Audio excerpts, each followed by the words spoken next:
Jangan lupa subscribe channel YouTube TVRI Bengkulu, like, komen, dan nyalakan notifikasinya.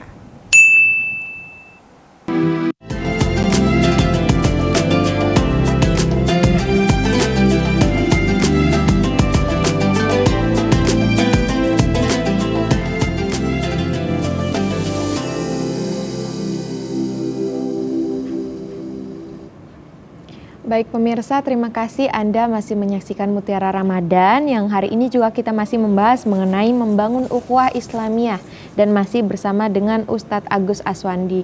Tadi juga Ustadz Agus sudah menyampaikan beberapa jenis dari ukhuwah Islamiyah dan tadi yang membuat hal tertarik kita ingin bertanya nih kepada Ustadz bagaimana caranya membangun ukhuwah Islamiyah terhadap teman-teman kita yang beda keyakinan karena masih banyak sekali yang tabu bahwasanya membangun ukhuwah Islamiyah terhadap teman-teman yang beda agama itu kayak misalkan nih Ustadz kita ucapkan Natal dan lain-lain padahal katanya juga mengucapkan Natal kepada teman-teman yang beda agama itu dilarang dalam ajaran Islam. Dan mungkin kita langsung aja nih tanya kepada Ustadz Agus. Silakan Ustadz, bagaimana Ustadz? Pemirsa di mana saja berada, sebagaimana tadi disampaikan oleh Aura bahwa kita sudah bicara tentang bagaimana membangun ukhuwah dalam komunitas kita sendiri ya. Nah, lantas bagaimana terhadap mereka yang di luar komunitas kita, terutama di luar keyakinan? Islam ya mengajarkan umatnya itu, Islam itu sendiri sebagai rahmatan lil alamin. Rahmatan lil alamin artinya rahmat bagi kita sendiri, rahmat bagi orang yang lain gitu.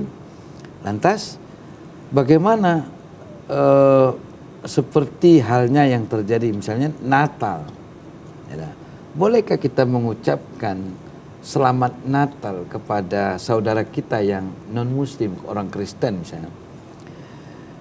Kalau ucapannya sih nggak ada masalah sih, cuman masalahnya mereka harus memahami bahwa kita dibatasi oleh ada satu, yaitu lakum dinukum. Itu aja. Ya. Soal sebetulnya kalau ucapannya itu nggak menimbulkan dampak apa-apa, ya. Betul. Tapi karena menyangkut berorientasi kepada keyakinan, agama, maka kita ada aturan yang membatasi. Bukan tidak bisa mengucapkannya itu, tapi aturan. Nah, kita menghormati aturan.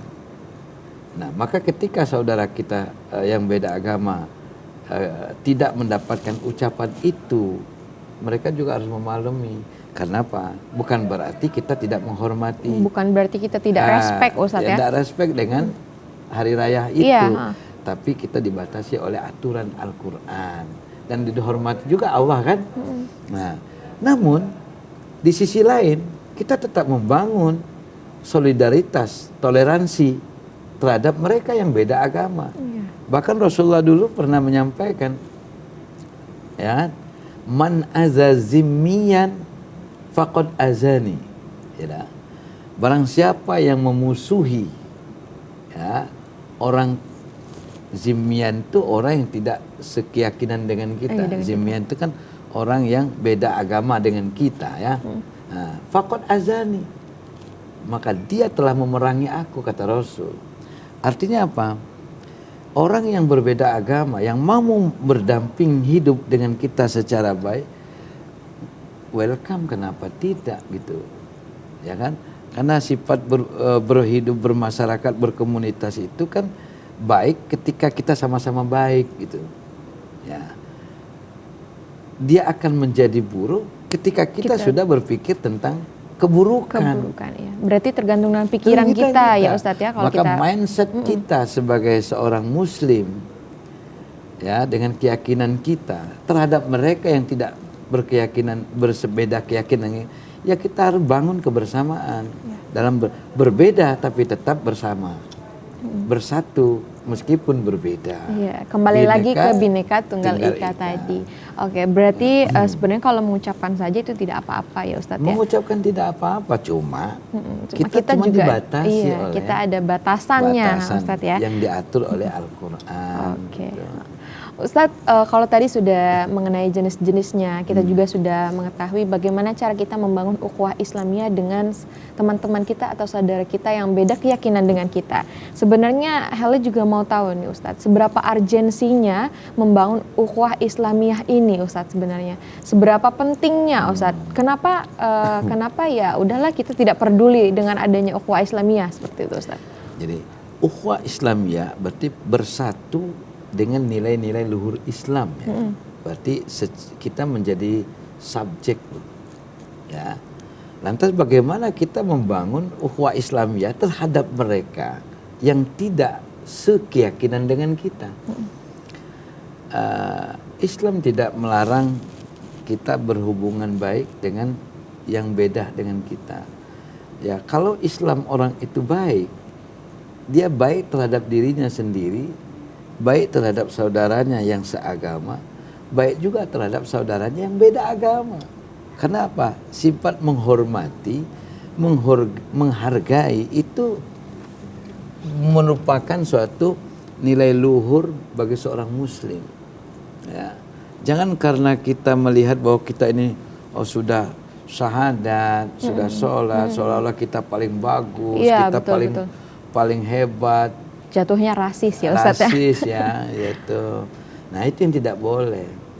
Apalagi kita tadi kan sudah saya sampaikan tadi, ukhuwah itu terbangun atas dasar satu Tuhan dan agama, Tuhan, hamba ya. agama. Yang kedua atas dasar kemanusiaan, yang ketiga atas dasar kenegaraan, yang keempat atas dasar keagamaan. Empat ini terbangun semua dan di dalamnya menyangkut kalau kita ini muslim, kalau muslim paling tidak visi misi muslim itu rahmatan lil alamin gitu. Nah, rahmatan lil alamin itu ya rahmat bagi kita sendiri, rahmat bagi orang lain. Bagaimana orang lain itu yang menjadi damai ketika berdampingan dengan kita. Coba Rasulullah itu dulu menyebar Islam enggak pakai hunus pedang. Kalau kamu nggak masuk Islam, kamu saya bantai. Enggak kan? Dengan baik-baik ya Ustadz ya, dengan gitu akhlak kan? yang baik. Dengan akhlak, dengan rahmah gitu ya. Ya kenapa ada perang Badar? Itu soal lain. Soal lain kan, bukan karena dakwah, itu karena kita membentengi diri dari ancaman. Namun pada prinsipnya Islam, Nabi berdakwah dengan rahmatan lil alamin karena akhlak yang mulia yang beliau miliki. Jadi ketika kita menghimpun akhlak yang baik dalam tubuh kita, dalam diri kita, tentu kita akan baik kepada mereka yang beda dengan kita. Masya Allah, menghormati berarti, ya. Iya, kembali lagi ke pikiran kita ya Ustadz ya. Kalau kita berpikir baik dan akan baik juga pula dampaknya. Kalau kita berpikir buruk, dampaknya juga bakal buruk. Oke, mengenai ya mungkin saya pikir begini, sering saya analogikan ya. Kita ini seperti sama dengan HP, ini kan HP. Iya Ustaz. Nah HP ini, itu namanya HP apa? Ini punya aurat HP mereknya apa? Ada iPhone. Ada iPhone, ada Samsung. Iya banyak. Ada Oppo ya. Kalau wajah jelek nggak ada masalah, itu Oppo bisa ngatasi. Gitu. Nah HP ini, nak mahal bagaimanapun, nak murah, tidak akan berfungsi dengan baik kalau tidak ada 4 hal. 1 sinyal, 2 kuota, 3 pulsa, 4 baterai. Oke. Kau punya HP iPhone, namun tidak bersinyal percuma. Oke Ustadz, kita juga nanti akan membahas lagi mengenai, tadi kan kita menyinggung mengenai harga menghargai. Nah, kita juga tahu nih Ustadz, pada zaman sekarang ini sudah mulai luntur toleransi. Kita juga mau tahu bagaimana cara membiasakan berperilaku ukhuwah dalam kehidupan sehari-hari. Tapi setelah jeda pariwara berikut ini, jangan kemana-mana, tetap di Mutiara Ramadan.